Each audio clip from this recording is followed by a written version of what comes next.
नमस्कार दोस्तों। आज एक नया टॉपिक लेके आया हूं आपके लिए। वो है मध्य प्रदेश के विधानसभा अध्यक्ष। दो पार्ट में इस टॉपिक को हम कंप्लीट करेंगे। पहले पार्ट में हम आपको सामने जो स्क्रीन पर 9 विधानसभा अध्यक्ष दिख रहे हैं भूतपूर्व, उनके बारे में बात करेंगे। यानी कुंजीलाल दुबे से हम शुरू करेंगे, फिर काशी प्रसाद पांडे, तेजलाल टेमरे, गुलशेर अहमद से होते हुए हम श्री ब्रिजमोहन मिश्रा तक जाएंगे। ये पार्ट नंबर 1 में। और इस पार्ट में हम केवल विधानसभा अध्यक्षों की ही बात नहीं करेंगे। इसमें हम ये भी बात करेंगे कि कॉन्स्टिट्यूशन में विधानसभा अध्यक्ष के लिए क्या प्रोविजंस हैं। ठीक है। और हमारे यहाँ जो विधानसभा अध्यक्ष हुए उनके लिए मतलब उनकी जो कार्यकाल था उस कार्यकाल की विशेषताओं पे बात करेंगे। प्रोटेम स्पीकर क्या है ये भी बात करेंगे। और विधानसभा जो थी उसके बारे में भी बात करेंगे कि पहली विधानसभा थी या दूसरी थी।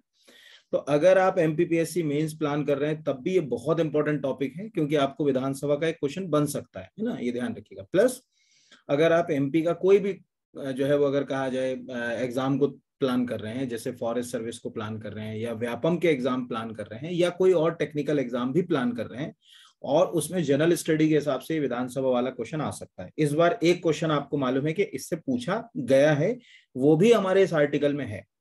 तो चलिए शुरू करते हैं देर किए बिना विधानसभा अध्यक्ष के बारे में। तो पहले तो देखिए, विधानसभा का जो अध्यक्ष होता है ना, ये पद संवैधानिक पद है। यानी साफ सुथरी सी बात है कि हमारे कॉन्स्टिट्यूशन में विधानसभा अध्यक्ष के बारे में प्रोविजन है। और कहां लिखा हुआ है? तो कॉन्स्टिट्यूशन में लिखा हुआ है आर्टिकल 178 में। आर्टिकल 178 को मैं थोड़ा सा विस्तार में हल्का सा समझाने की कोशिश करता हूं। आर्टिकल 178 जो है वो क्या बोलता है? विधानसभा का अध्यक्ष और उपाध्यक्ष, the speaker and deputy speaker of legislative assembly. लेकिन इसमें एक बहुत अच्छी बात यह लिखी है कि जब भी कोई विधानसभा का गठन होगा, जैसे हमारे यहाँ 2018 में विधानसभा का गठन हुआ, तो विधानसभा के गठन होने के यथाशीघ्र, ये जरूर वर्ड आप याद रखिएगा, है ना, ये ध्यान रखिएगा, यथाशीघ्र जो है वो आपको जो सदस्य चुनकर आए, जैसे हमारी 230 सदस्यों की विधानसभा है, तो जो सदस्य चुनकर आए हैं उन्हीं सदस्यों में से एक अध्यक्ष और उपाध्यक्ष को चुनना पड़ेगा। और उसी अध्यक्ष और उपाध्यक्ष को जनरली हम लोग स्पीकर और डिप्टी स्पीकर के नाम से जो है वो जानते हैं। ये आप याद रखिएगा। यानी ये जो वर्ड है यथाशीघ्र, मतलब आपको इसमें, ठीक है, ये देर नहीं लगाना है यहाँ पर उनको अध्यक्ष और उपाध्यक्ष को चुनने के लिए। तो अब ये तो पहला हो गया। 178 में आपको समझ पड़ेगा कि क्या लिखा है। यानी कोई भी विधानसभा गठित होगी तो पहले अध्यक्ष उपाध्यक्ष को चुन लो। कौन चुनेगा? सदस्य ही चुनेंगे, है ना, ये ध्यान रखना ना, मेंबर ही अपने बीच में से जो है वो चुनेंगे। तो अभी हम देखेंगे कि कौन से ऐसे विधानसभा अध्यक्ष हैं जो निर्विरोध चुने गए, कहाँ जो है वो मत परीक्षण हुआ, वो भी हम देखेंगे। दूसरा, भाई हमने विधानसभा अध्यक्ष उपाध्यक्ष चुन लिया। अब विधानसभा अध्यक्ष उपाध्यक्ष जो है अगर वो पद उसका रिक्त होता है, त्याग पत्र देता है, तो वो कैसे प्रक्रिया होगी ये ध्यान रखना। तो इसमें 3 क्लॉज है 179 में, तीनों आप याद रखिएगा। पहला जो सबसे इंपॉर्टेंट है कि अगर मान के चलिए किसी व्यक्ति को आपने विधानसभा का अध्यक्ष बनाया या उपाध्यक्ष बनाया और किसी कारण अगर उसकी सदस्यता चली गई, जैसे अभी महाराष्ट्र में आप देखो, जो डिप्टी स्पीकर हैं वो ये कह रहे हैं विधायकों से कि क्यों ना आपकी जो है सदस्यता समाप्त कर दी जाए। अभी आज ही का जो पेपर है उसमें ये खबर चल रही है इस समय। तो अगर सदस्यता चली गई तो सीधी सी बात है, जब आप सदस्य ही नहीं रहे विधानसभा के, तो फिर आप उसके अध्यक्ष या उपाध्यक्ष कैसे बनोगे?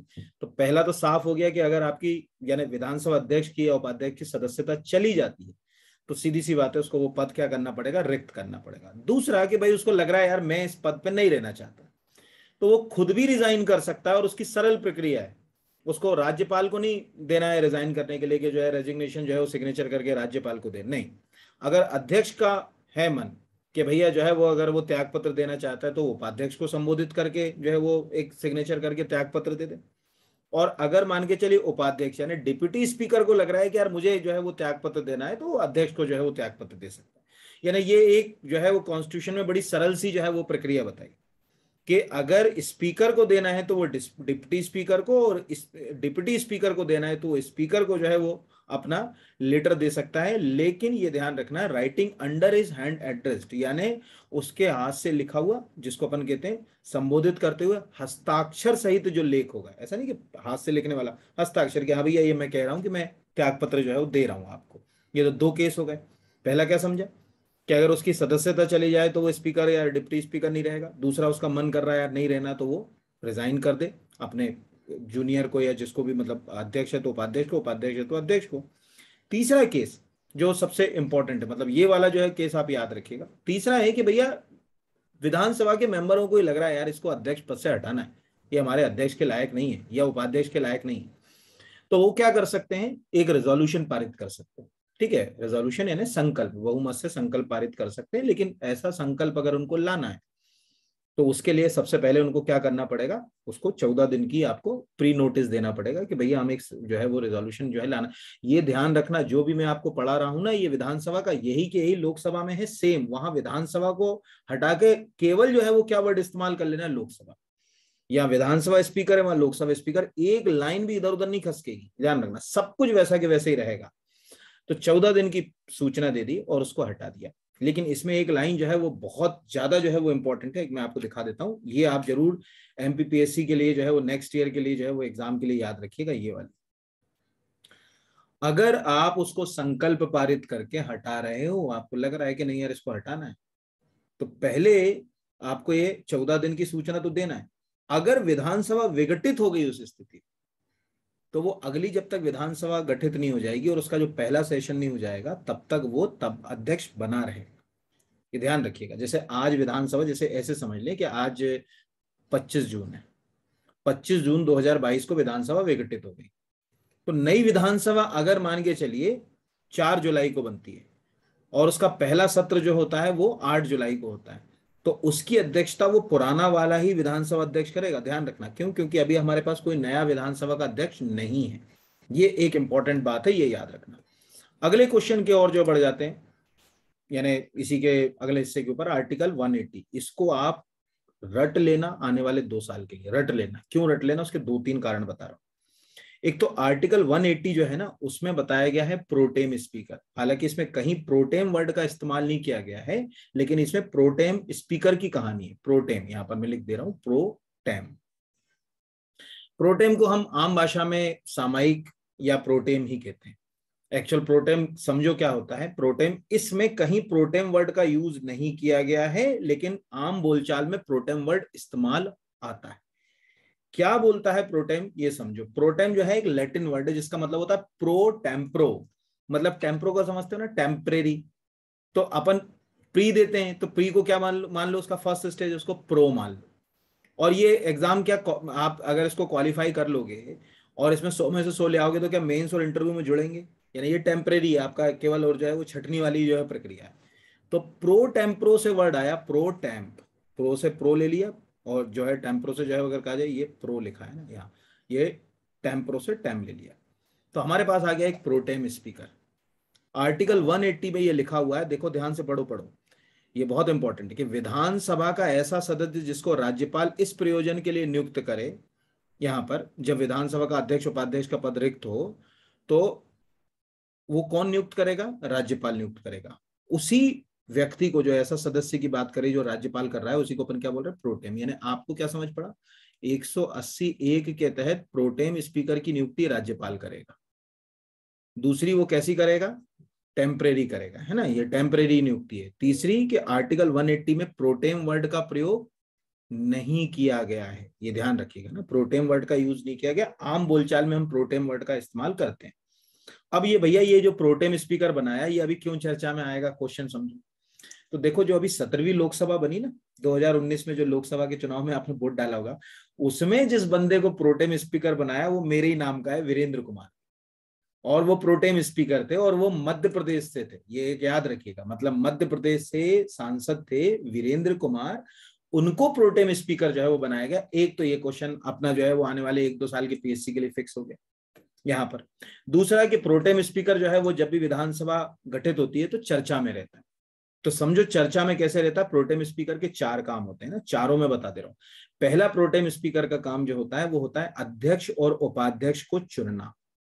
यानी जब भी नई विधानसभा का गठन होगा तो एक प्रोटेम स्पीकर क्या करेगा, अध्यक्ष और उपाध्यक्ष को, ठीक है, का जो निर्वाचन प्रक्रिया या जो चुनने की प्रक्रिया है उसको पूरा कराएगा। यानी मेंबर्स को वोट दिलाना, किसको अध्यक्ष और उपाध्यक्ष बनाया जाए, यहाँ पर वो काम जो है वो पहला प्रोटेम स्पीकर का ही, ये अपने दिमाग में सेट हो गया।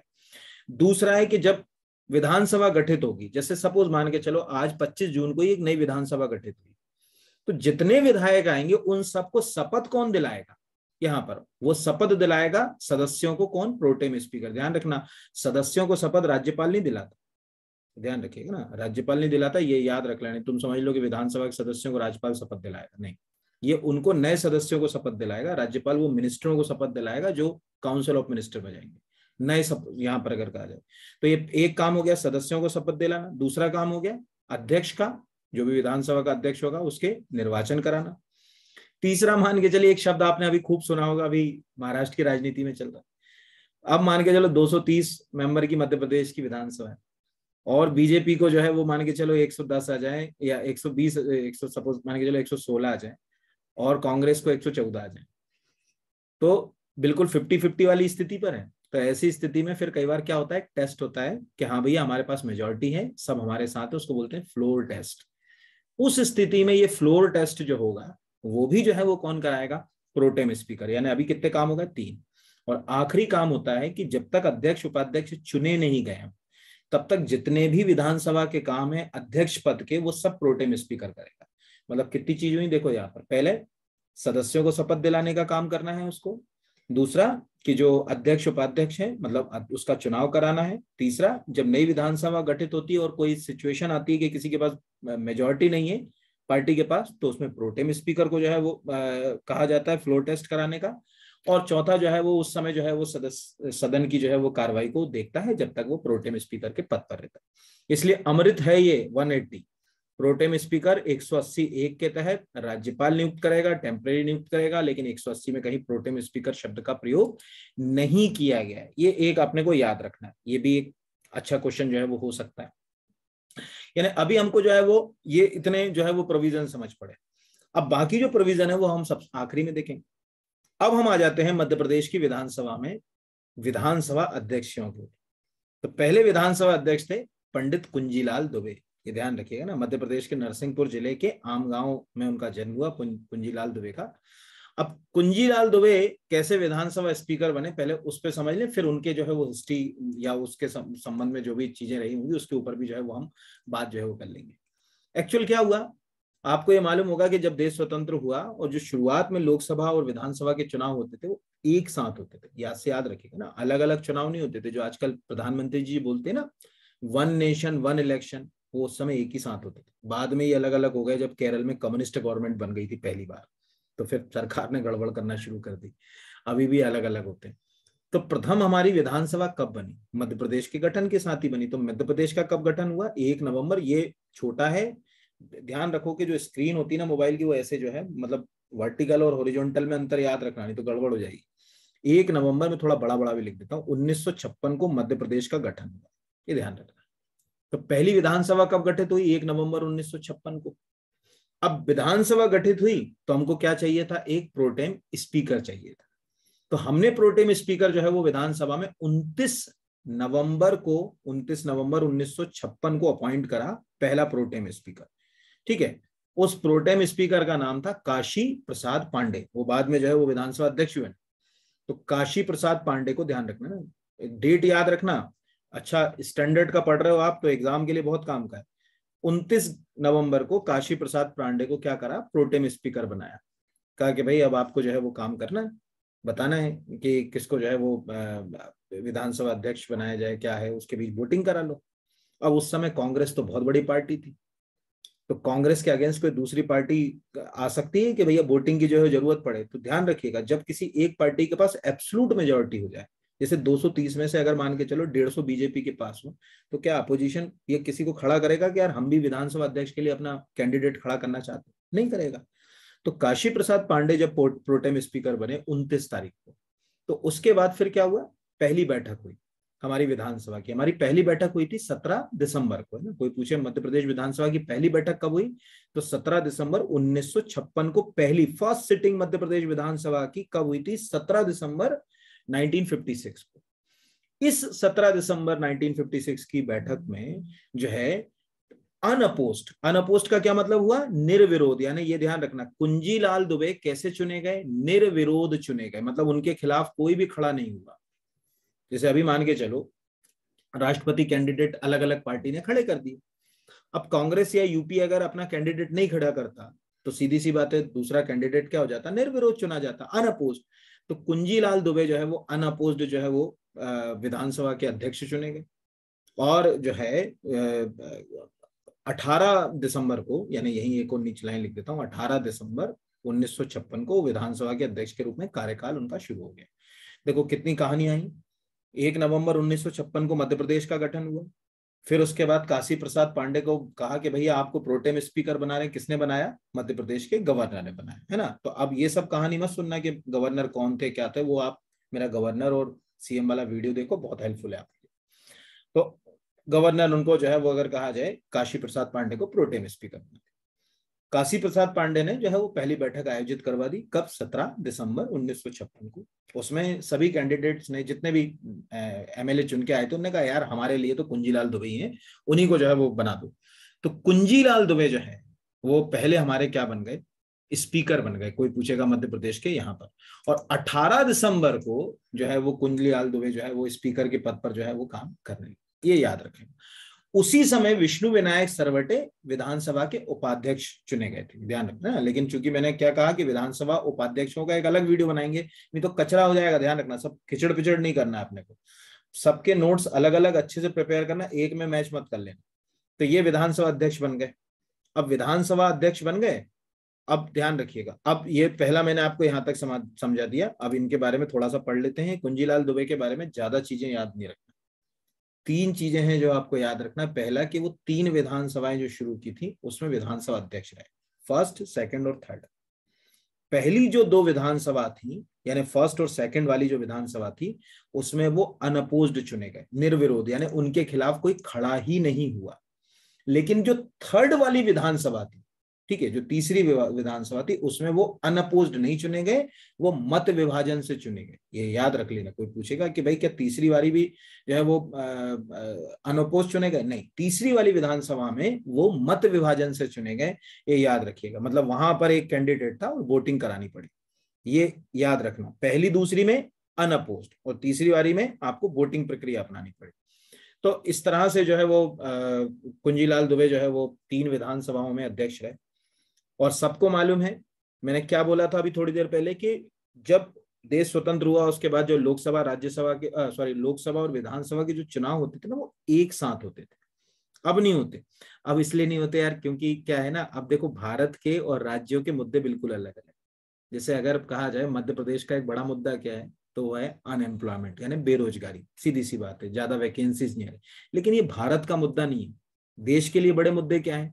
टेररिज्म, क्रॉस बॉर्डर टेररिज्म है, इन्फ्लेशन हो सकता है यहाँ पर, पॉवर्टी हो सकता है, ये देश के लिए, एक्सटर्नल सिक्योरिटी हो सकता है, ये देश के लिए मुद्दे हो सकते हैं।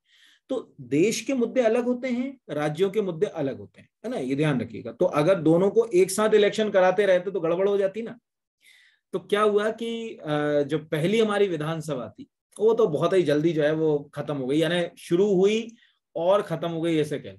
शुरू हुई और खत्म हो गई का क्या मतलब है कि भाई 56 में, 1 नवंबर 1956 में जो है वो विधानसभा का गठन हुआ। और जो है वो अगर कहा जाए जुलाई 1957 में जो है वो खत्म हो गई। तो ध्यान रखिएगा ना, नवंबर, यहाँ लिख दे रहा हूं, नवंबर 1956 से 1 जुलाई 1957 तक पहली विधानसभा चली, उसमें ये स्पीकर रहे पहला। फिर उसके बाद 2 जुलाई को, यानी एक के जस्ट बाद क्या आ जाएगा, 2 जुलाई, 2 जुलाई जो है वो 57 को दूसरी विधानसभा शुरू हुई। ये 26 मार्च 1962 तक चलती रही। ठीक है, ये कब तक चली? 26 मार्च 1962 तक। इसमें जो है वो दूसरी जो विधानसभा थी, इसमें भी ये विधानसभा के जो है वो अध्यक्ष रहे। और तीसरी जो विधानसभा थी 26 के जस्ट बाद कब शुरू हो जाएगी? 27 मार्च को। ठीक है, अगर आप 27 याद ना रख पाओ तो मार्च याद रखो, 62 को। ठीक है, 1962 को। और 27 मार्च से ये कब तक चलती रही? 7 मार्च, या 7-3 लिख दे रहा हूँ, 67। यानी वो 3 बार विधानसभा अध्यक्ष के पद पर रहे। ये एक इंपॉर्टेंट चीज जो है वो हो गई। और कैसी रही ये आपको समझ पड़ गया। और प्रोटेम स्पीकर ये भी आपको आज समझ पड़ गया कि भाई ये बहुत यूनिक है कि भाई पहली विधानसभा में प्रोटेम स्पीकर किसको बनाया था? तो काशी प्रसाद पांडे को प्रोटेम स्पीकर बनाया था। कांग्रेस में एक बड़ा नाम थे कुंजीलाल दुबे, इसमें कोई दो राय की बात नहीं। इसीलिए तो 3-3 विधानसभाओं में विधानसभा अध्यक्ष चुने गए। और फिर विधानसभा अध्यक्ष के पद से जब हटे तो उसके बाद मध्य प्रदेश में वित्त मंत्री के पद पर भी रहे। और उसके बाद फिर जो है वो उनको पद्म भूषण से भी सम्मानित किया गया था 64 में। बड़ा साहित्य से और उनका जो है वो अगर कहा जाए जुड़ाव था, तो इसीलिए भोपाल में कभी आप जाएंगे, ये विंध्याचल के पास है, भोपाल में उनके नाम से पंडित कुंजीलाल दुबे राष्ट्रीय संसदीय विद्यापीठ है। तो ये एक प्रश्न आपको यहाँ और यूनिक मिल गया कि कोई पूछेगा कि पंडित कुंजीलाल दुबे जो राष्ट्रीय संसदीय विद्यापीठ कहाँ है, आंसर भोपाल में है। किस वर्ष स्थापित हुआ, 1998 में स्थापित हुआ। इस प्रकार ये पहले विधानसभा अध्यक्ष हैं जिनके बारे में, तीनों कार्यकाल के बारे में मैंने आपको बता दिया। और ये भी याद रखना, एक और आखिरी जो बात बोल रहा हूँ सबके लिए बहुत काम की, तीनों में जो प्रोटेम स्पीकर थे, पहली बार, दूसरी बार और तीसरी बार, तीनों में ही प्रोटेम स्पीकर जो है काशी प्रसाद पांडे थे। यानी अब आपको एक बढ़िया फ्री का क्वेश्चन आ गया। हाँ ठीक है, पहले दूसरे तीसरे प्रोटेम स्पीकर काशी प्रसाद पांडे, अब पांडे जी जो है वो पंडित थे, तो दुबे जी पांडे जी और दुबे जी, तो ये काशी थे वो कुंजी थे, बस वो वहां कुंजी काशी में कंफ्यूज मत करे आना कि इधर का उधर मारे हो। तो इस तरह से जो है वो कुंजीलाल दुबे जो है वो 3 विधानसभाओं तक जो है वो रहे। फिर उसके बाद चौथी विधानसभा, अब प्रोटेम स्पीकर यार 3 विधानसभा तक अगर ये रहा है, तो सीधी सी बात है कि काशी प्रसाद पांडे का भी एक बड़ा नाम तो होगा, ऐसा तो नहीं होगा यहाँ पर अगर कहा जाए। तो अगली जो चौथी विधानसभा आई, उसमें जो है वो जो है वो स्पीकर किसको बना दिया हमने, काशी प्रसाद पांडे। अभी इनमें से कोई भी उपाध्यक्ष नहीं रहा, अगर कोई उपाध्यक्ष या प्रोटेम स्पीकर रहेगा तो मैं आपको ये बता दूंगा, ठीक है। यानी अभी अपने पास एक जो अच्छा क्वेश्चन बन गया, वो क्या बन गया कि काशी प्रसाद पांडे मध्य प्रदेश विधानसभा के अध्यक्ष पद पर भी रहे और लगातार 3 विधानसभाओं में शुरुआती जो है वो प्रोटेम स्पीकर के जो है वो अगर कहा जाए पद पर भी जो है वो बने रहे।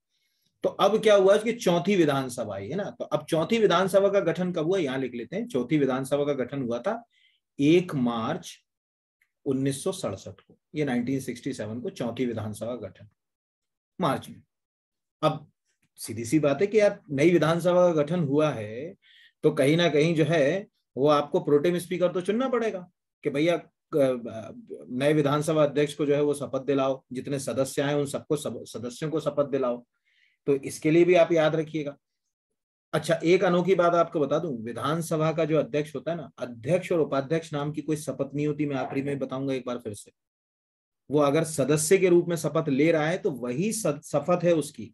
अलग से विधानसभा अध्यक्ष और उपाध्यक्ष नाम से कोई शपथ का या ओथ का प्रोविजन कहीं भी नहीं दिया गया है, ये आज से याद रखिएगा, ठीक है। केवल और केवल वो अध्यक्ष और उपाध्यक्ष नहीं, सदस्य की तरह शपथ लेगा शेड्यूल 3 के तहत जो कॉन्स्टिट्यूशन का है, ये ध्यान रखना, ठीक है। वो लास्ट में मैं बता भी दूंगा। अब 1 मार्च 1967 को क्या हुई, चौथी विधानसभा का गठन हो गया, हमारी 4th विधानसभा। अब बात आई कि भैया ढूंढो किसी को प्रोटेम स्पीकर बनाना है, तो फिर रत्नाकर झा जो उस समय एक बड़ा चेहरा थे, उनको जो है वो प्रोटेम स्पीकर बनाया। क्या नाम था उनका, रत्नाकर झा। और रत्नाकर झा को जो है वो 11 मार्च को, या 11/3 लिख दो तो चल जाएगा ना, 11 मार्च को प्रोटेम स्पीकर बना दिया। और रत्नाकर झा ने जो है वो कहा कि ठीक है बैठक होगी। तो बैठक हुई 23 मार्च को, है ना, 23/3 को 1960। ये डेट आपको याद नहीं रखना, अब क्योंकि मैं तो एक फ्रेम में आपको पढ़ाने की कोशिश करता हूं तो मुझे तो बताना ही पड़ेगा। अब साहब क्या हुआ, 23 मार्च 1967 को पहली बैठक हो गई, ठीक है, मतलब चौथे विधानसभा की पहली बैठक हुई। अब उस समय कांग्रेस में थोड़ी सी जो है वो दूसरी पार्टियां भी उभर रही थी, जनसंघ जैसी पार्टियां भी अब सत्ता में आ रही थी। तो मेरा सीएम वाला वीडियो देखिए, उसमें पूरी कहानी सुनाई मैंने जनसंघ। तो काशी प्रसाद पांडे के लिए रहा सरल नहीं थी, मतलब निर्विरोध नहीं चुने गए, ये ध्यान रखिएगा, उनको मत विभाजन से चुना गया। ये एक अनोखा क्वेश्चन है कि तीसरी और चौथी विधानसभा में लगातार, यानी कुंजीलाल दुबे और काशी प्रसाद पांडे को मत विभाजन से चुना गया, मत विभाजन से।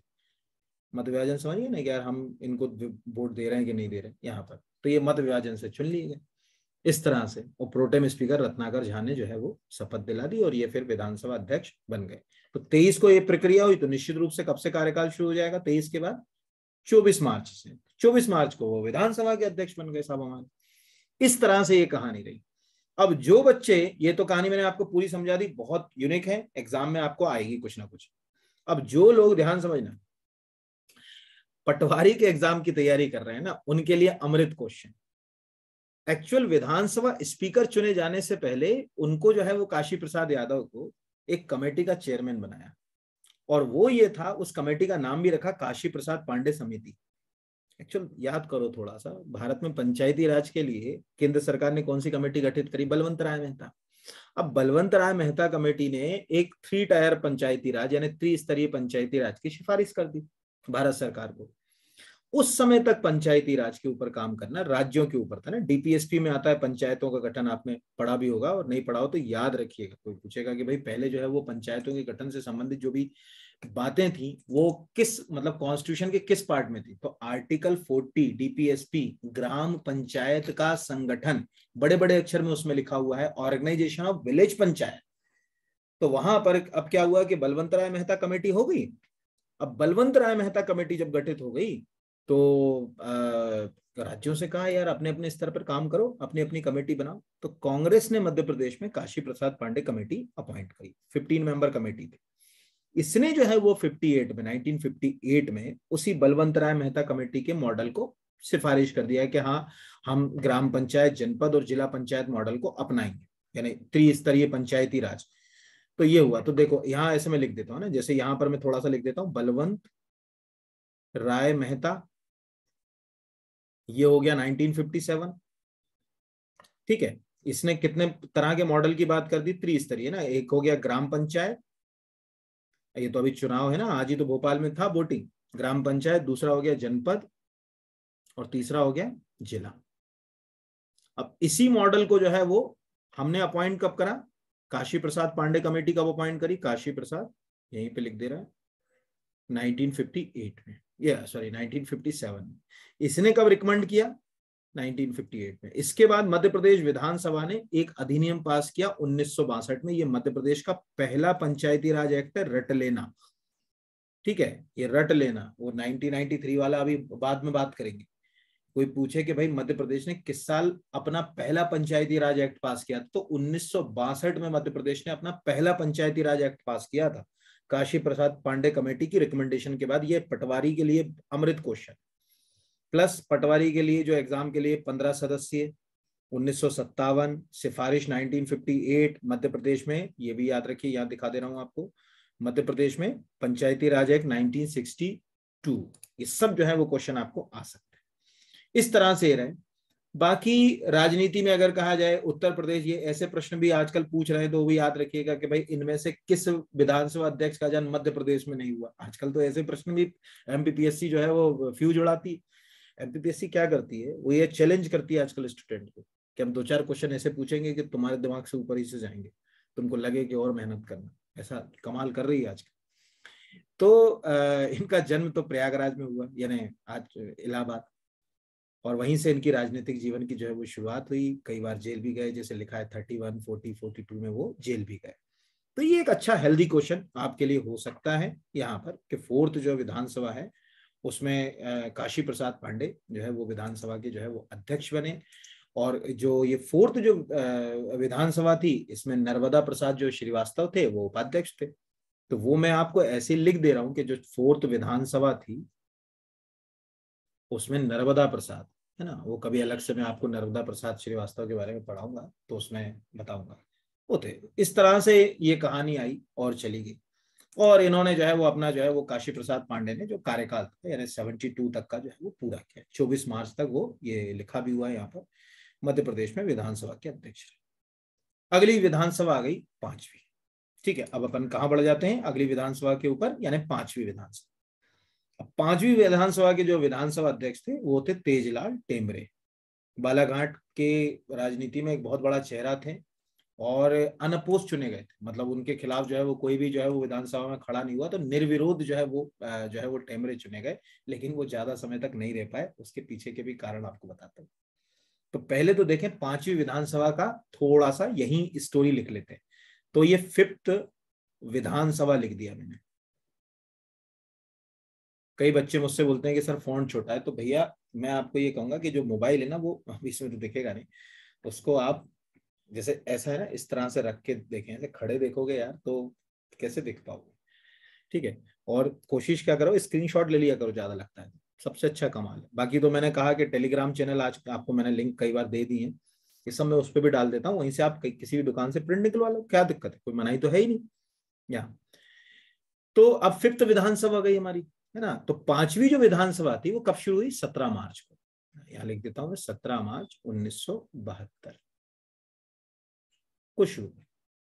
अब इसमें जो है वो कहा कि प्रोटेम स्पीकर कौन बनाए। अब यहाँ एक बड़ा अनोखा नाम है, ये रट लेना और कॉपी में आईएमपी करके लिख लेना, क्योंकि यहाँ वो आदमी प्रोटेम स्पीकर के पोस्ट पर आ रहा है जो मध्य प्रदेश की राजनीति का अब तक का सबसे बड़ा चेहरा अगर माना जाए तो उसमें शुरू के एक दो नामों में आता है, और उनका नाम ऑलमोस्ट सभी जानते होंगे, ठीक है। वो थे अर्जुन सिंह। अर्जुन सिंह मध्य प्रदेश के बहुत जाने माने चीफ मिनिस्टर थे भैया, है ना। बागियों की तो धूल चटा दी थी वो। देखिए तो क्या नाम है उसका, सीएम वाला मेरा वीडियोस में अर्जुन सिंह, खूब कहानी सुनाई मैंने बच्चों को। और कहानी ऐसी नहीं सुना, गप्पेबाजी वाली कहानी का कोई लॉजिक नहीं है। एग्जाम में जो आ जाएगा वो कहानी सुनाई है आपको पूरी, जैसे अभी भी आप कोई गप्पा नहीं सुन रहे हैं यहाँ पर, सब जो है एग्जाम में। तो अब क्या किया, प्रोटेम स्पीकर किसको अपॉइंट कर दिया? अर्जुन सिंह को। तो 19 मार्च को 1972 को अर्जुन सिंह को, यहां लिख दे रहा हूं मैं, अर्जुन सिंह। यानी ये आपके लिए एक अच्छा हेल्दी क्वेश्चन क्या आ गया कि चीफ मिनिस्टर अर्जुन सिंह मध्य प्रदेश में प्रोटेम स्पीकर भी रहे, तो प्रोटेम स्पीकर बना दिया। अब तो रटे ही क्या होगा यार इस क्लास में सबको के प्रोटेम स्पीकर के क्या काम है। आर्टिकल 180 के तहत, है ना, आर्टिकल 181 के तहत किसने बनाया? राज्यपाल ने प्रोटेम स्पीकर बना दिया। कहा कि भैया जो है वो जो मतलब कराओ इलेक्शन। तो उन्होंने कहा ठीक है, इलेक्शन जो है वो कंडक्ट कराते हैं। तो पहली जो है वो बैठक जब इनको अपॉइंट किया तो पहली बैठक हुई 24 अप्रैल, है ना, यानी सॉरी 24 मार्च को। तो 24 मार्च 1972 को मध्य प्रदेश की यानी पांचवी जो विधानसभा थी उसकी जो है वो पहली बैठक हुई। फिर पहली बैठक में जो है वो नाम आया तेजलाल टेमरे का। कोई अगेंस्ट खड़ा ही नहीं हुआ, तो तेजलाल टेमरे जो है वो अनअपोज जो है वो चुने गए। मतलब कोई पूछेगा कि भाई कैसे चुने गए, तो अनअपोज्ड जो है वो चुन लिए गए। तो तेज लाल टेमरे जो है वो पांचवी विधानसभा के अध्यक्ष थे मध्य प्रदेश के, और अनअपोज्ड यानी निर्विरोध, यहां लिख दे रहा हूं, निर्विरोध जो है वो उनको चुन लिया गया और बढ़िया काम करने लगे।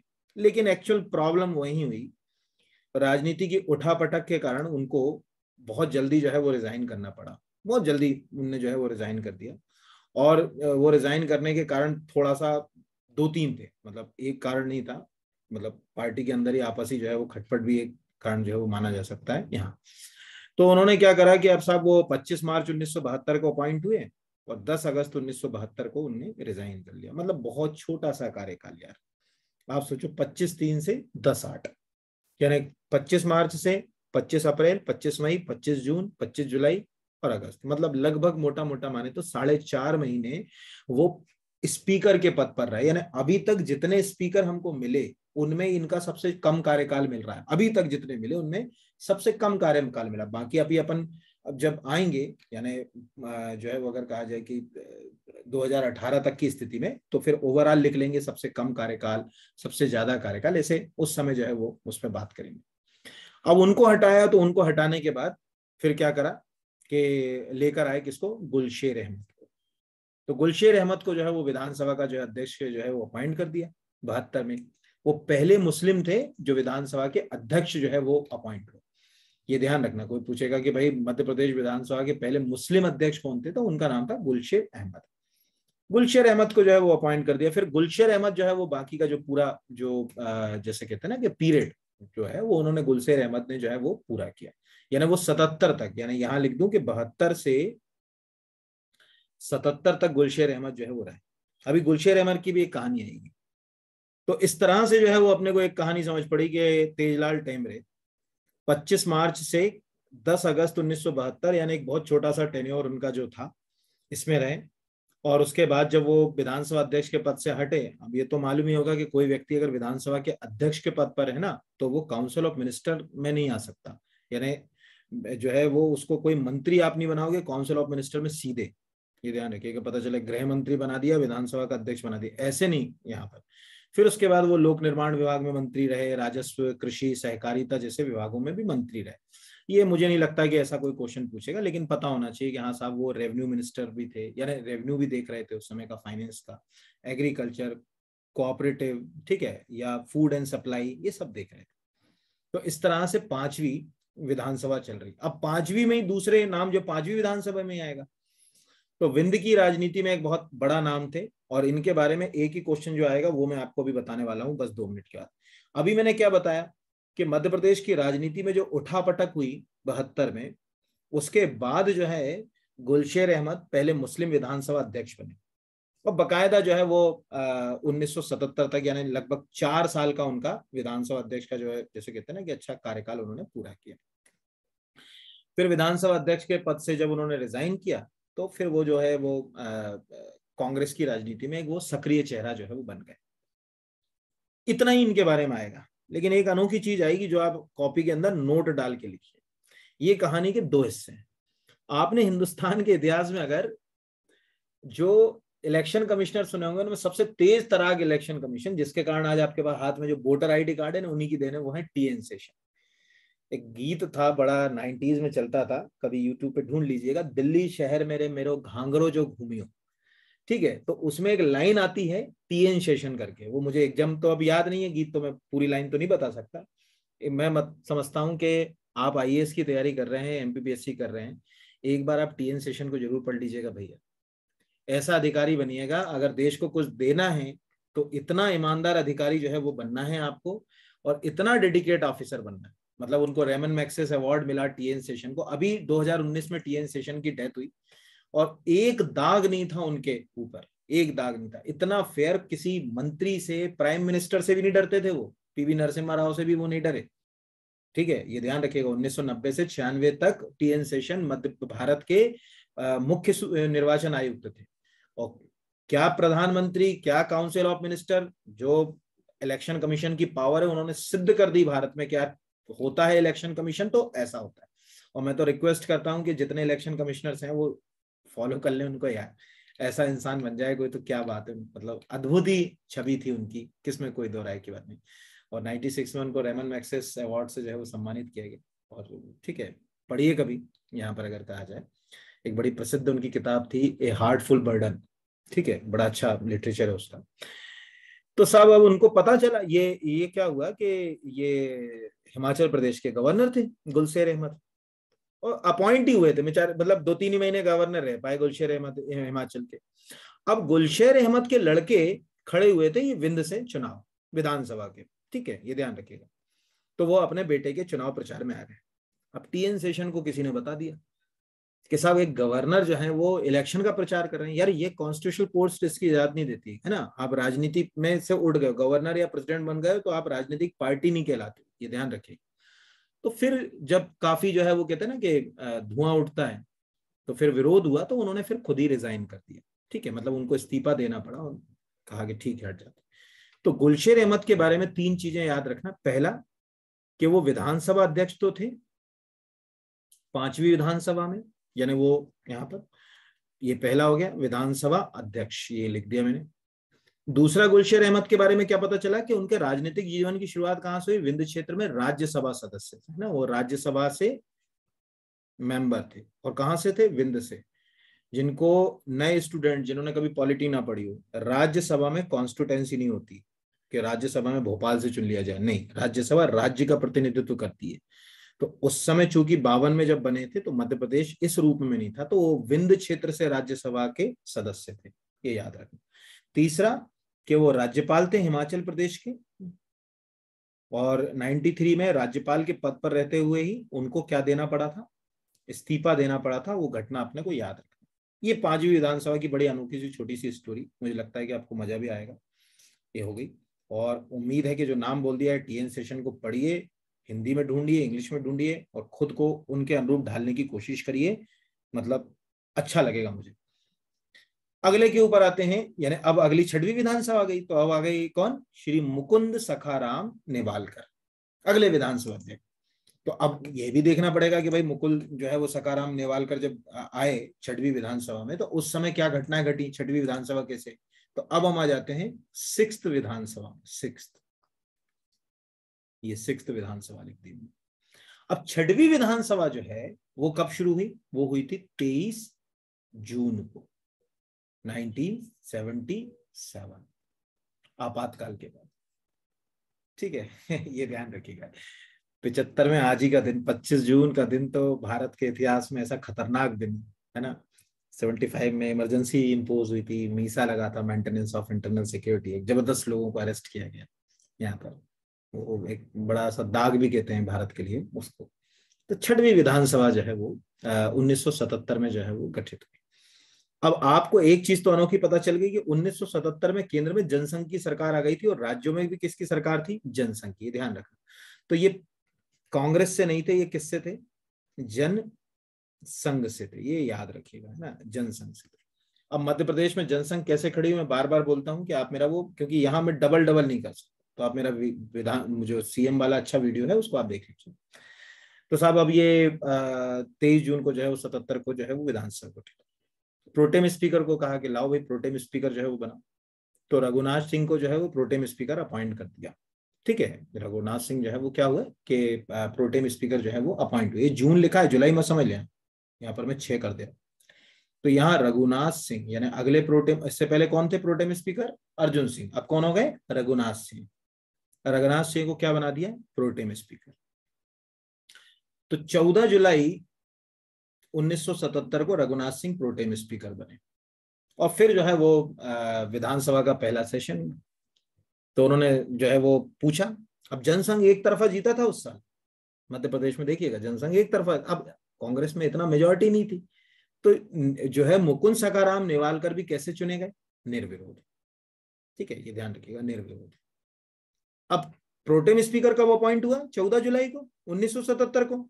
तो भैया ये किस दिन आ गए होंगे, 14 की जगह 15 जुलाई 1977 को। ऐसे लिंक कर सकते हो, एक दिन पहले प्रोटेम स्पीकर को लाके यहाँ पर। तो 77 से आए। अब 77 से आप कहोगे साहब ये 80 तक ही क्यों आए, अरे विधानसभा ही भंग हो गई थी 80 में। तो 1977 से 80 तक ये जो जनसंघ आया, जनसंघ में खुद ही अंदर ही इतनी लड़ाइयां रही। पहले मोरारजी देसाई चीफ जो है भारत के प्रधानमंत्री बन गए, उनने रिजाइन कर दिया, फिर चरण सिंह आ गए, फिर सरकार गिरवा दी। तो इंदिरा गांधी जो है वो सत्ता में आ गई 80 में। तो फिर जो है वो इंदिरा गांधी ने, तो आपको मालूम है क्या, तो हमारी विधानसभा क्या हो गई, डिसॉल्व हो गई। ये ध्यान रखिएगा। ये भी एक अनोखा आपको नया क्या क्वेश्चन मिला कि ये जो 1980 वाला जो फेज था, इसमें आपकी विधानसभा पूरा काम ही नहीं कर पाई। ठीक है, 77 से 80 तक चली और 80 में विधानसभा क्या हो गई, भंग हो गई। ये कोई पूछेगा कि भाई विधानसभा कब भंग हुई, तो 80 में तो भंग हो गई। तो ये जो है वो बेचारे जो है वो 3 साल ही जो है वो मतलब अगर कहा जाए अध्यक्ष के पद पर रहे।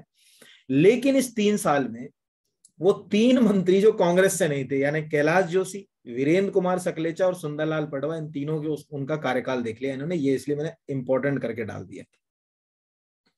ये तो ठीक है कि भैया छतरपुर की राजनीति में एक बड़ा क्षेत्र थे, भारतीय जनसंघ से जुड़े रहे यहाँ पर। लेकिन उन्होंने 3 मुख्यमंत्रियों का, सबसे पहले कैलाश जोशी, फिर कैलाश जोशी के बाद कौन बने थे, वीरेंद्र कुमार सकलेचा, और फिर वीरेंद्र कुमार सकलेचा के बाद सुंदरलाल पटवा। और जो है वो आप में से मुझे लगता है कि ऑलमोस्ट जो है वो अगर कहा जाए कि इस क्लास में सबको मालूम होगा कि जब जो है वो सुंदरलाल जो है पटवा के हाथ में सत्ता आई, तो बेचारे जो है वो सत्ता को एंजॉय भी नहीं कर पाए।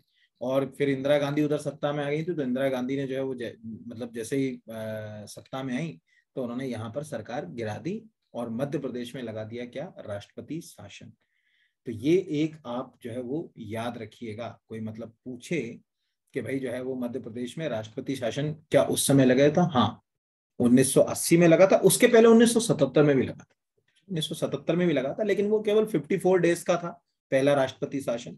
80 का जो राष्ट्रपति शासन था वो थोड़ा ज्यादा था, मतलब लगभग 110, 112, 113 दिन का, हाँ 113 दिन का जो है वो राष्ट्रपति शासन था। तो इस तरह से छठवीं विधानसभा भी अपना कार्यकाल पूरा नहीं कर पाई। श्री मुकुंद सखाराम नेवालकर जनसंघ से जो है वो विधानसभा के अध्यक्ष चुने गए। विधानसभा बीच में ही जो है वो विघटित हो गई और फिर 7वीं विधानसभा बनी। तो 7वीं विधानसभा, अब 7वीं विधानसभा को देख लेते हैं यहाँ पर। तो अब यहाँ पर अपन ने लिख ले 7th। अब 7th विधानसभा कब बनी होगी, सीधी सी बात है कि इमरजेंसी हटी होगी 1980 में। तो याद करो, इमरजेंसी हटने के बाद अर्जुन सिंह जो है वो चीफ मिनिस्टर बने थे। चुरहट से बड़ा, बहुत बड़ा जो है वो नाम थे उस समय, इसलिए वो बहुत इंपॉर्टेंट है अर्जुन सिंह का नाम। 7वीं विधानसभा का गठन हो गया ना। कोई पूछे कब कब से रही, तो मार्च जो है वो 7 मार्च 1980 को 7वीं विधानसभा का गठन हो गया साहब। अब सब 7वीं विधानसभा का गठन हो गया, तो जो है अगर कहा जाए कहा कि प्रोटेम स्पीकर को लाओ। तो प्रोटेम स्पीकर जो है वो अपॉइंट करा किसको, ठीक है, मथुरा प्रसाद दुबे। यानी प्रोटेम स्पीकर कौन थे, यहाँ लिख दे रहा हूँ, प्रोटेम स्पीकर किसको बना दिया, 180 के तहत मथुरा प्रसाद को, यहां लिख दे रहा हूं, मथुरा प्रसाद दुबे को बना दिया। अभी काम आएगा, बहुत एक अनोखी चीज आने वाली है इसके अंदर, ठीक है। दुबे को बना दिया। इस साल एमपीपीएससी का क्वेश्चन दे रहा हूं मैं आपको, यहाँ जो पूछा गया, मथुरा प्रसाद दुबे जो है वो बन गए साहब। अब मथुरा प्रसाद जो है वो दुबे बन गए प्रोटेम स्पीकर, तो यज्ञदत्त शर्मा जो है वो निर्विरोध जो है वो मध्य प्रदेश के विधानसभा अध्यक्ष चुने गए। कब? 3 जुलाई 1980। ये ध्यान रखिए ना, 3 जुलाई जो है वो, अगर कहा जाए 2 जुलाई 1900, मतलब मथुरा प्रसाद किस दिन प्रोटेम स्पीकर बने होंगे? 2 जुलाई 1980 को। कहा कि भैया कोई आ रहा है यज्ञदत्त शर्मा के खिलाफ खड़े होने? उन्होंने कहा नहीं साहब, हमारे पास तो मेजोरिटी नहीं। अच्छा चलो ठीक है। तो यज्ञदत्त शर्मा जो है वो निर्विरोध जो है वो चुने गए। अब यज्ञदत्त शर्मा कांग्रेस से थे, या ध्यान रखिएगा ना, ये याद रखिए, उस समय सीएम कौन थे? अर्जुन सिंह थे। तो एक विवाद खड़ा हो गया, एक भूमि अधिग्रहण में इनका नाम आ गया। तो जैसे आजकल वो राफेल और इसमें कई बार नाम आ जाता है, तो कहते हैं ना कि रिजाइन कर दो, रिजाइन कर दो। तो इनको क्या करना पड़ा, ध्यान समझना, आप जो एक इस बार जो एमपीपीएससी का क्वेश्चन आया वो दे रहा हूं मैं, इनको बीच में ही, यानी 80 के बाद 83 में ही रिजाइन करना पड़ा। अब मालूम है कि रिजाइन करेंगे, तो रिजाइन करने के बाद किसको जो है वो अध्यक्ष का पद दे देंगे एट ए मोमेंट? विधानसभा उपाध्यक्ष को। तो उस समय विधानसभा उपाध्यक्ष कौन थे? राम किशोर शुक्ल।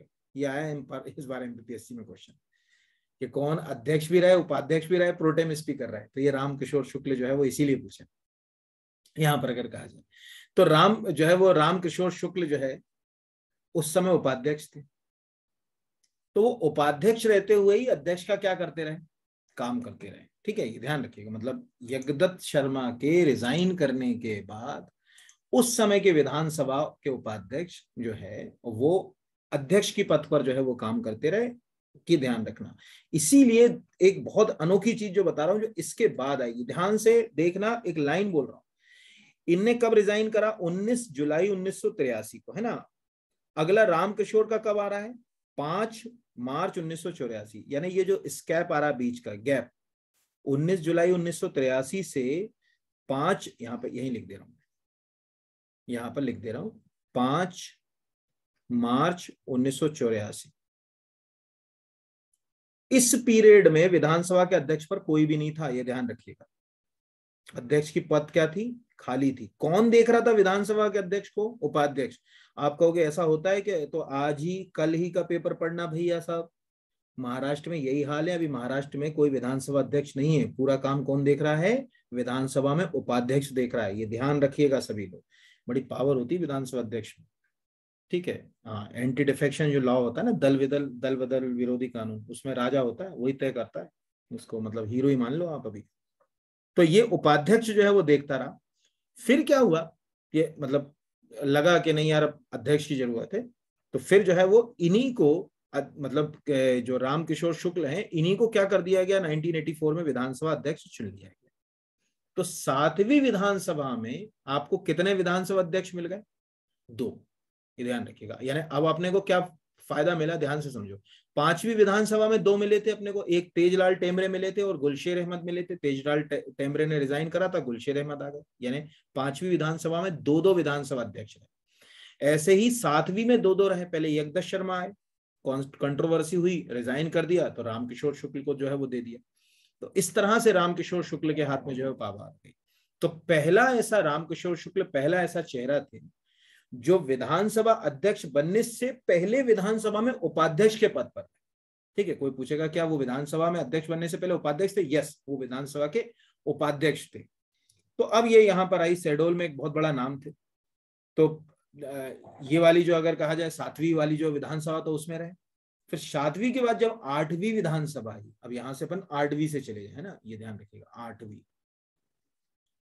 तो 8वीं विधानसभा में भी वो विधानसभा अध्यक्ष चुने गए। 8वीं विधानसभा में जो है वो जो है वो अगर कहा जाए शिवभानु सोलंकी, ठीक है, ये ध्यान रखिएगा, शिवभानु सोलंकी जो है वो उनको। अच्छा, एक और अनोखी कहानी इसमें सुना दूं यार, भूल गया, एग्जाम में आएगी, पता चले भूल ही गया, ऊपर ही जाऊं वापस लेके, मुझे लग रहा है कि बताता नहीं तो रही जाती। अब ये जो यज्ञदत्त थे, यज्ञदत्त के बाद कौन आए थे यहाँ पे? राम किशोर शुक्ल। ये कौन थे? विधानसभा के उपाध्यक्ष थे। अब कुछ समय के लिए विधानसभा में, ध्यान रखिएगा, 1984 में, जब रामकिशोर शुक्ल और यज्ञदत्त शर्मा दोनों अपने पद पर नहीं थे, ये बहुत इंपॉर्टेंट है, दोनों ही अपने पद पर नहीं थे, तो एक चित्रकांत जायसवाल करके मेंबर थे, उन्होंने जो है वो अगर कहा जाए उस समय एक प्रोटेम स्पीकर की भूमिका निभाई या अध्यक्ष की भूमिका, ऐसे कहते हैं ना टेम्परेरी।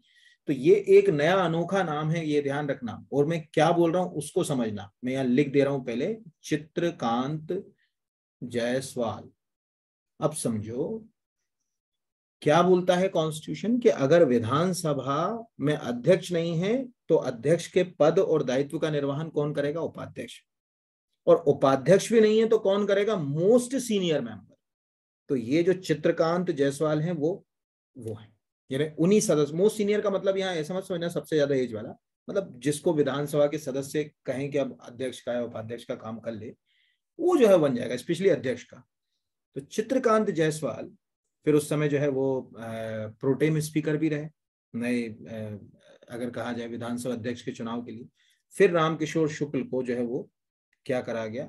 विधानसभा अध्यक्ष बनाया गया। यानी कहानी ऐसे समझो एग्जाम के लिए, मैं हूं रामकिशोर शुक्ल, मैं हूं विधानसभा उपाध्यक्ष, अब मुझे अध्यक्ष बनाना है, तो अध्यक्ष बनाना है तो मैं वो पद छोड़ूंगा, तो दोनों पद खाली हो गए, अध्यक्ष का तो पहले ही खाली था, उपाध्यक्ष का और खाली हो गया। तो फिर मोस्ट सीनियर मतलब एक मेंबर को लिया हमने, उनका नाम था चित्रकांत जायसवाल। उनने प्रोटेम स्पीकर का काम किया उसी मतलब ये वाली क्या नाम है उसका, कौन सी विधानसभा अपन लोग पढ़ रहे हैं? सातवीं विधानसभा में। और वो जो है वो उन्होंने इनको जो है वो अध्यक्ष निर्वाचित करना। इतनी कहानी याद रखना, ये बहुत अनोखी है। मैंने जो नाम बताया आपको चित्रकांत जायसवाल का, ये आ सकता है। आगे आ जाते हैं, बस खत्म ही है, दो पार्ट में बनाएंगे क्योंकि आपको बोर नहीं करना चाहते, बट मुझे लगता है कि आपको मजा आया होगा, ईश्वर करे कि अच्छा लगे आपको, इसलिए क्योंकि कंसेप्ट क्लियर होना बहुत जरूरी चीजों के। अब ध्यान समझिए, फिर मैं कॉन्स्टिट्यूशन के 2-3 आर्टिकल और बताऊंगा अभी आपको जाते जाते। अब रामकिशोर शुक्ल जो है वो उपाध्यक्ष से, ठीक है, अध्यक्ष बन गए 7वीं में। 8वीं में फिर से, तो 8वीं में जो है वो किसको चुना गया pro tem speaker? Shiv Bhanu Solanki pro tem speaker चुना गया, ये ध्यान रखिएगा। और प्रोटेम स्पीकर रहते हुए जो है वो उन्होंने जो है 8वीं जो विधानसभा जो अगर कहा जाए उसके लिए काम करना शुरू किया। तो वो 8वीं जैसे जो विधानसभा जो का जो समय होता है, उस 8वीं विधानसभा में तो ये रामकिशोर शुक्ल पहुंच ही नहीं पाए। 8वीं विधानसभा में फिर रामकिशोर शुक्ल के स्थान पर जो है वो कौन चुन लिए गए? वो चुन लिए गए यहाँ पर राजेंद्र प्रसाद शुक्ल, ये आप याद रखिएगा। तो अब ध्यान से समझ लीजिए, यहां से फिर कहानी पे आ रहा हूं। इनके बारे में बता दूं, रामकिशोर शुक्ल के बारे में 3 चीज। पहला कि वे मध्य प्रदेश के पहले ऐसे विधानसभा अध्यक्ष थे जो विधानसभा अध्यक्ष के पद से पहले विधानसभा उपाध्यक्ष के पद पर रह चुके थे। दूसरा, यज्ञदत्त शर्मा के त्यागपत्र देने के कारण वे उपाध्यक्ष रहते हुए अध्यक्ष पद का निर्वहन करते रहे 4 मार्च 1984 तक। तीसरा, कि जब बाद में 10वीं विधानसभा बनी 1993 में, तो रामकिशोर शुक्ल को उस विधानसभा में जो है वो प्रोटेम स्पीकर बनाया गया था और श्रीनिवास तिवारी विधानसभा अध्यक्ष चुने गए थे। ये एमपीपीएससी का इस साल का ऐसे क्वेश्चन पूछती है कि वो प्रोटेम स्पीकर भी थे, वो विधानसभा के अध्यक्ष भी थे और उपाध्यक्ष। हो सकता है आपकी किस्मत इस बार अच्छी हो तो ऐसा पूछ ले कि कौन सी विधानसभा में जय रामकिशोर शुक्ल जो है वो प्रोटेम स्पीकर बने थे। ऐसा पीएससी का कमाल है भैया, कुछ भी पूछ सकते हैं। चलिए अगले पे आ जाते हैं, है ना। अब आते हैं 8वीं विधानसभा, जल्दी से देख लेते हैं, 8वीं और 9वीं बस खत्म ही है। 8th विधानसभा का जो समय माना जाता है वो माना जाता है मार्च 1985 से 90 तक, ये ध्यान रखें। तो 8वीं विधानसभा में प्रोटेम स्पीकर अभी थोड़ी देर पहले बताया किसको बनाया? शिव भानु सोलंकी को। अब सोलंकी ने जो है वो इलेक्शन कराया। अब बड़ा नाम थे ये, यहां पर अगर कहा जाए कांग्रेस में, तो कांग्रेस में बड़ा नाम होने के कारण इनको जो है वो बिना कोई उसके जो है वो चुने गए, यानी निर्विरोध। पूरी कहानी में भी देखो कितने अपने को जो है वो मत विभाजन से मिले, 2 मिले। पहला कुंजीलाल दुबे तीसरे जो है उनके टर्म के लिए, और दूसरा काशी प्रसाद पांडे। बाकी सब जो है वो कैसे चुने जा रहे हैं? निर्विरोध। तो निर्विरोध ये जो है वो चुन लिए गए। ये जो है वो आपको एग्जाम में आ सकता है। तो राजेंद्र प्रसाद शुक्ल के बारे में 2-3 चीजें याद रखना है। पहला कि वो बिलासपुर से थे, यानी उस समय तो बिलासपुर मध्य प्रदेश का ही हिस्सा था ना यहाँ पर। तो अभी अपने को दो काम मिल गए, एक प्रयागराज वाली कहानी मिल गई ऊपर और ये बिलासपुर वाली मिल गई। 85 में वो विधानसभा अध्यक्ष बने, ठीक है यहाँ पर। तो विधानसभा में स्पीकर जो है वो पहले जो है वो इनको बनाया गया, और फिर उसके बाद जो है वो ये 5 साल तक रहे। और वो एक राइटर भी थे, ज्यादा किताब तो नहीं, लेकिन एक गांव की गोद में, और ये लीग से हटकर आप पढ़ लेना, मतलब नाम याद रख लेना कि उनकी कुछ किताबें भी या रचनाएं भी जो है वो चर्चा में रही, ये कोई पूछ ले तो याद रखे। इसमें एक अनोखी बात जो है वो यहाँ मैंने लिखी थी, मैं भूल गया, कि जो प्रोटेम स्पीकर थे ना 8वीं विधानसभा के, 8th विधानसभा में प्रोटेम स्पीकर 2 थे। यहाँ लिख दे रहा हूँ, पहले प्रोटेम स्पीकर अपॉइंट हुआ था शिव भानु, यहाँ लिख दे रहा हूँ, शिव भानु सोलंकी को। एग्जाम में आएगा ये। शिव भानु सोलंकी जो है वो 14 मार्च को प्रोटेम स्पीकर अपॉइंट हुए, लेकिन जो है वो 22 मार्च को उन्होंने कहा कि मैं ये दायित्व नहीं ले पाऊंगा, ठीक है, उन्होंने कहा मैं नहीं कर पाऊंगा। तो फिर 22 मार्च को जो है वो प्रोटेम स्पीकर किसको बना दिया, प्यारेलाल कंबर को। कब, 22 मार्च को, ये ध्यान रखिएगा, 22 मार्च को। और फिर 22 मार्च को वो अपॉइंट हुए, तो उन्होंने फिर जो है वो अध्यक्ष पद की शपथ किसने दिलाई, प्यारेलाल कंबर ने। ये ध्यान रखना, ये प्रोटेम स्पीकर की कहानी। यानी इस विधानसभा में भी आपको कितने प्रोटेम स्पीकर मिल गए, 2। इसके पहले वाली विधानसभा में कितने प्रोटेम स्पीकर मिल गए, 2। यानी वहां मथुरा प्रसाद थे और चित्रकांत जायसवाल थे, और यहाँ कौन हो गए, शिवभानु सोलंकी और प्यारेलाल कंबर। तो इस तरह से ये आ सकता है। किताबें याद रखिएगा, गांव की गोद में, संस्कृति का प्रभाव, लीक से हटकर, गमक आदि, कुछ भी आपको पूछा जा सकता। अगले और आज की कहानी के आखिरी, और उसके बाद जाना नहीं है, विधानसभा अध्यक्ष के 2 आर्टिकल बताऊंगा, वो आप सुन के जाइएगा, और फिर नेक्स्ट वीडियो अब एक आध हफ्ते में अपन जब प्लान करेंगे उस पर देखेंगे। अगली जो विधानसभा है वो है आपकी 9वीं विधानसभा। यहाँ पर तो यहाँ लिख लेते हैं अपन, यहाँ पर 9वीं विधानसभा, 9th। 9वीं विधानसभा का समय जो है वो 9 से 90 याद रखें, 1990 से 9वीं विधानसभा का जो है वो कार्यकाल शुरू हुआ। लेकिन वो 1990 से पूरा कार्यकाल नहीं कर पाई, बाबरी डिमोलिशन हुआ था, याद करो। तो बाबरी कांड मध्य प्रदेश में तीसरा और आखिरी राष्ट्रपति शासन लगा था 15 दिसंबर 1992 को। इसीलिए ये विधानसभा भी अपना कार्यकाल पूरा नहीं कर पाई, वो भी मैं कहानी इसमें 1 मिनट की बता दूंगा। तो ये सब जो है वो विधानसभा हुई, और 9वीं विधानसभा में फिर एक बार अर्जुन सिंह जो है, तो देखो एक याद रखो, अगर अर्जुन सिंह है तो सीधी सी बात है कि जो विधानसभा अध्यक्ष होगा वो दूसरी पार्टी का होगा। तो अर्जुन सिंह प्रोटेम स्पीकर बने, यानी अभी अपने को अर्जुन सिंह कितने बार प्रोटेम स्पीकर मिल गए, 2 बार। अर्जुन सिंह को प्रोटेम स्पीकर बनाया, कब बनाया, 19 मार्च 1990 को। और अर्जुन सिंह ने जो है वो फिर इनको जो है वो मतलब शपथ दिलाई। और ब्रजमोहन मिश्रा जो है वो अनअपोज चुने गए, कोई उनके खिलाफ जो है वो था ही नहीं खड़ा हुआ। ये भी यूपी के वृंदावन में इनका जन्म हुआ, ये याद रखिएगा। तो इस तरह से ब्रजमोहन जो है वो, लेकिन ब्रजमोहन मिश्रा भी जो है वो अपना कार्यकाल पूरा नहीं कर पाए। ये क्यों नहीं कर पाए, क्योंकि 2 साल के बाद ही मध्य प्रदेश की वो विधानसभा विघटित कर दी गई है ना। राज्यपाल क्या कर सकता है ये मालूम होगा, राज्य विघटन का अधिकार स्पीकर को नहीं है, ठीक है। ये डिसॉल्व कौन करेगा, जैसे लोकसभा को करता है राष्ट्रपति, ऐसे यहाँ राज्यपाल। तो 6 दिसंबर 1992 याद होगा, बाबरी डिमोलिशन। उसके बाद भारत में थोड़ा कम्युनल सिचुएशन बिगड़ गई, तो कुछ राज्यों में जो है वो प्रेसिडेंट रूल लगा दिया गया था। उसमें से एक राज्य हमारा था, तो 15 दिसंबर को हमारे यहाँ राष्ट्रपति शासन लगा था, 15/12/1992। वो मुख्यमंत्री वाले वीडियो में कहानी है इसकी पूरी, कैसे कैसे लगा, क्या कहानी हुई, वो सब मैंने उसमें पूरा बताया है। तो ये विधानसभा का विघटन ही हो गया। मतलब कोई पूछेगा, ये एक अच्छा क्वेश्चन है, मतलब यूनिक क्वेश्चन है, ये आपको कहीं नहीं आएगा, कि जो 9वीं विधानसभा है उसका कार्यकाल कब खत्म हुआ, तो 15/12/1992। क्यों, क्योंकि 15/12/1992 को हमारे यहाँ जो है वो राष्ट्रपति शासन लगा, तीसरा राष्ट्रपति शासन लगा। कोई पूछेगा कि भाई कौन सा राष्ट्रपति शासन लगा था, तीसरी बार लगा था और आखिरी बार लगा था। और वो 15/12 से जो है वो 6/12/1993 तक लगा रहा।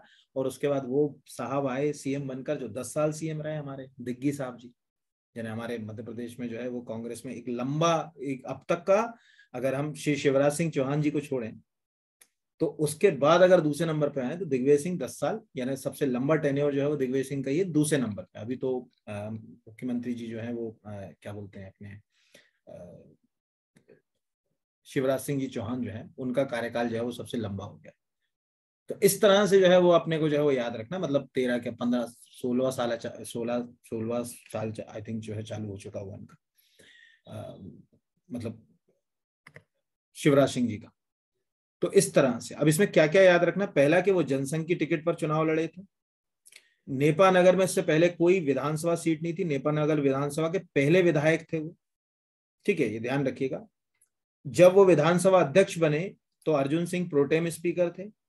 उस समय विधानसभा को तय समय से पहले ही जो है वो विघटित कर दिया गया, क्योंकि जो है वो मध्य प्रदेश के अंदर क्या लग गया था, राष्ट्रपति शासन। और फॉरेस्ट सर्विस वाले याद रखिएगा 28 दिन के लिए, ना के बराबर समय के लिए वो वन मंत्री के पद पर भी रहे, ठीक है, यानी उनके फॉरेस्ट मिनिस्ट्री का भी उनको दायित्व जो है वो मिला था।